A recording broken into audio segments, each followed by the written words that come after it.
네, 오늘은 지방채에 대해서 말씀드리겠습니다.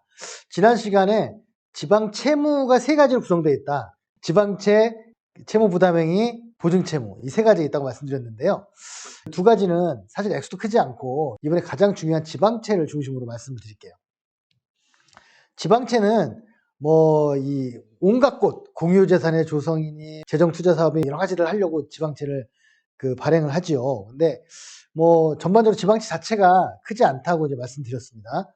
현재 29조 정도 됐다고 말씀드렸고요. 지금 지방채 잔액 같은 경우에도 서울 같은 경우에는 기타 특별회계가 주로 이제 많이 되어 있고요. 부산 같은 경우에는 특별하게 공기업 특별회계에도 200억 정도 빚이 있어요. 일반 회계도 있고. 그러니까 지금 서울시 같은 경우에는 지방채 잔액이 일반 회계에는 없는 것으로 되어 있습니다. 그 외에도 경기도가 4천억 정도 돈이 있습니다. 그래서 아직 소액이지만 지방채들이 존재를 하는데 지금 정부 자금으로 매입을 하는데 복지를 위한 거나 주택 건설 사업이나 상수도를 건설하거나 농산물에 관련된 걸 하거나 이런 것들을 할 때는 중앙정부가 대신 지방채를 보유해 주기도 합니다. 그래서 그 규모가 크진 않습니다만 1조 1천억 원 정도 되거든요.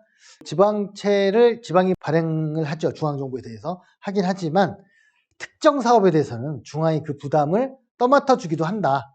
이제 그렇게 생각하시면 되고, 예를 들면 복리나 이건 좀 약간 추상적인 개념이지만 주택도시기금에서 행복주택을 건설하거나 상수도나 농업 이런 거는 국가적인 사업이기 때문에 지방이 부담하더라도 부담해 주겠다. 이런 거죠. 그래서 지방채가 또 다 지방 빚은 아니다라는 거고요. 근데 또 하나는 그러면 지방은 빚을 얼마나 낼 수 있는가? 2009년 금융위기 전에는 마음껏 낼 수 있었어요.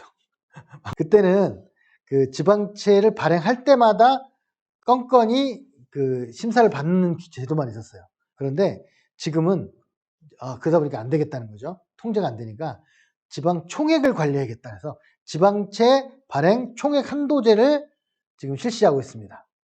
그리고 한도를 정해주면 그 안에서 지방의회 의결을 거쳐서 지방채를 발행해도 된다라고 지금 규정하고 있는 거예요. 그리고 한도액을 초과할 때는 행안부 장관의 승인을 얻어야 된다 하는 거예요. 대체적으로 그 퍼센테이지가 얼마냐, 그럼 얼마를 할 수 있는 거냐라는 부분들이 이제 복잡한 계산식으로 되어 있는데요. 한도액은 이렇습니다. 지방채 자율 발행 가능 지수 곱하기 발행하는 비율 곱하기 경상 일반 재원 이렇게 있는데 대체적으로 산정을 하면 자율 발행 가능 지수가 특광역시나 이런 데는 10% 정도 주고 있고요. 도에는 8%, 시구는 5%, 구는 2% 정도까지는 한도액을 주는 것으로 통념상 되어 있습니다. 그래서 굉장히 산시계에서 주고 있다 이렇게 말씀을 드릴 수 있고요. 짧은 시간 동안 그걸 다 설명해 드릴 수는 없을 것 같고, 기본 한도액 같은 경우에는 이제 아까 말씀드린 대로 18552 이렇게 정해져 있는데 거기다가 조금 플러스 알파 해주는 건 뭐냐면 지역개발 채권 및 도시철도 채권 발행액, 그리고 차환액, 지역 일자리 사업 및 장기 밀집행 도시계획시설 채무 이런 것들은 조금 더 할 수 있는 여지를 좀 두었어요. 이게 왜 그렇게 되냐면 지역개발 채권이나 도시철도 채권 발행액은 자동차 살 때 채권을 발행하는 거거든요. 그러다 보니까 그것을 빚이라고 볼 수 있느냐. 그래서 이거를 만약에 총액 한도에 넣어버리면 예를 들면 경기도 같은 경우에는 8%인데 만약에 그게 한 4% 차지해버리면 딴 거를 할 수가 없잖아요. 이거는 또 현금도 갖고 있는 거니까.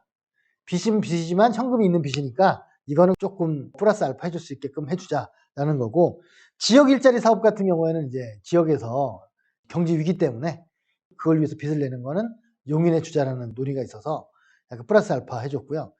장기 밀집형 도시계획 시설 같은 경우는 뭐냐면 작년도에 장기 밀집형 도시계획 시설에 대해서 집행을 하지 않으면 해제를 시켜주게끔 헌법재판소가 정한 20년 시한이 된 거예요. 1999년에 도시계획시설로 공원, 도로, 교육용지 이런 것들을 52가지 종류의 규정을 해놨는데 도로를 만들거나 공원을 만들거나 교육시설을 만들어 놨으면 이미 집행된 거잖아요. 근데 집행을 안 하고 묶어놓은 거죠, 계속. 그래서 그거를 너무 장기간 묶어두면 그 개인 재산권 침해도 있고 여러 가지 문제가 있으니 20년 시한을 줄 테니 그때까지 집행을 하든가 해제를 하라라고 했는데 20년이 되도록 또 가만히 있었겠죠. 이제 자치단체장은 다음 사람이 하겠지. 공무원들도 다음 사람이 하겠지 하다가 20년이 흘러버린 거예요. 그래서 지금 작년에 그걸 어찌됐든 간에 결단을 내려야만 했는데 그때 이제 대책을 세워야 되잖아요. 그래서 그 중에 하나가 뭐냐면 지방채를 발행해도 된다라는 거예요. 그래서 지방채 발행한 거에 이자의 절반은 기재부가 대주겠다. 뭐 이렇게 해서 작년에 조금 해결을 했습니다. 그런 식으로 지방채 발행 한도액이 있고 그리고 그것에 대해서 약간의 예외 규정, 좀 플러스 알파 될 수 있는 규정을 둔 것이 있다.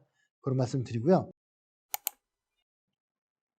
그러면 지방채 발행 총액 한도제를 할 때 어떤 절차를 거쳐야 되냐 하면 먼저 행안부가 총액 한도를 설정해 주겠죠. 당연히. 그 시도에 통보하면 예산서를 나중에 보시면 예산서에 그 첫 번째 페이지가 있는데 그 페이지 표에 뭐가 되어 있냐면 일반회계, 특별회계 이런 게 나오고 그 옆에 지방채 발행 총액 한도가 나와 있어요. 그러니까 지방채 발행 총액 한도는 일반 회계만 돼 있는 게 아니라 특별회계 이런 것도 다 규정이 되거든요. 그래서 다시 한번 예산서를 찾아보시면 알 수가 있는데 그게 바로 행안부에서 통보한 총액 한도액이에요. 그러면 그거에 의해서 지방자치단체가 발행 기획안을 수립을 해서 각 시도 그 상위 단체랑 취합 조정 협의해가지고 종합안을 수립해서 행안부에 제출하면 행안부에서 심의해가지고 전체 지방채 발행 계획안을 수립합니다. 그렇게 해서 이제 진행을 하는데 다만 이 지방채 발행 관련해서는 이슈가 굉장히 많아요. 예를 들면 반드시 의회 의결을 거쳐야 되는데 예산서 안에 슬쩍 한 줄 집어넣고 예산서를 퉁으로 주니까 아무래도 전문성이 부족하거나 시간이 부족한 지방 의원들이 모르고 통과를 시켜주고 난 다음에 결산 때 왜 늘었지 하고 했더니 아니 의회에서 승인해줘갖고 우리 지방채 발행했다. 그래서 나중에 의회 의원들이 알고 분노하는 이런 일들이 있었습니다. 예전에 강릉시 같은 경우에는 요즘 이렇게 직접 얘기해도 되는지 모르겠는데 하여튼 강릉시 같은 경우에는 결산을 위해서 어떤 의원이 찾아오셨는데 쓱 제가 보다가 결산이니까 지방채가 200억이 늘었네요. 그럴 리가 우리 승인해 준 적이 없는데 분명히 늘었습니다.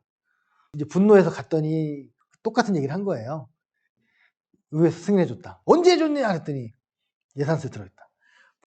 물론 형식적으로는 뭐 그렇게 주장할 수도 있는데 문제는 이거는요. 지방채 발행은 예산을 심의할 때 별건으로 인식되게 해야 되는 거예요. 그래서 예산서 안에도 지방채 발행이 별도의 항목으로 정해져 있어야 되고 근데 그걸 안 한 거죠. 그때 여야를 막론하고 분노해가지고 막 성명서 내고 난리가 났던 적이 있었던 것 같습니다. 그래서 그런 어떤 상황들을 보면 그리고 또 하나 의회나 이런 곳에 좀 신경 쓰셔야 되는 건 뭐냐면 지방채도 지방채지만 더 대충 넘어가고 이해가 안 되는 것 중에 하나가 보증채무나 채무부담행위 쪽이거든요. 이런 것 같은 경우에도 자치단체가 어떤 계약을 체결하거나 MOU 체결할 때도 그걸 한번 점검해 보셔야 돼요. MOU 체결했다가 1,000억씩 물어준 지자체도 있어요. MOU가 뭡니까? 우리 무슨 사업을 하는데 같이 열심히 잘 해보자 하는 그런 어떤 신선 우회의 것 같잖아요. 하지만 적지 않은 곳에서 나중에 일이 잘 될 때 문제가 아닌데 안 됐을 때는 야 니네가 적극 도와준다고 재정적 도움을 준다고 했잖아. 일이 안 됐으니까 물어내.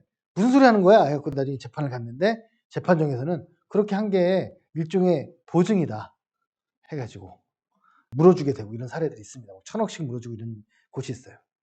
그래서 제가 요즘은 소송 문제도 있고 해서 지자체까지 얘기를 잘 안 하지만 그런 게 있고요. 특히 심한 경우에는 그 업체가 일이 안 돼가지고 보증채무 한 걸 갚은 건 물론이고 그동안 우리가 딴 일을 못했기 때문에 그 기회비용이 상실했다 해서 그 돈까지 물어내라고 해서 물어낸 지자체들까지 있어요. 정말 눈을 부릅뜨고 살펴보지 않으면 코베어가는 세상이라는 생각이 들었습니다. 아무튼 이런 걸 종합적으로 고려해서 지방채 문제는 나중에 그 지방채에 대해서 화들짝 놀라지 마시고 미리미리 좀 살펴보실 필요가 있다 이 말씀을 드리겠습니다. 마치겠습니다. 구독, 좋아요.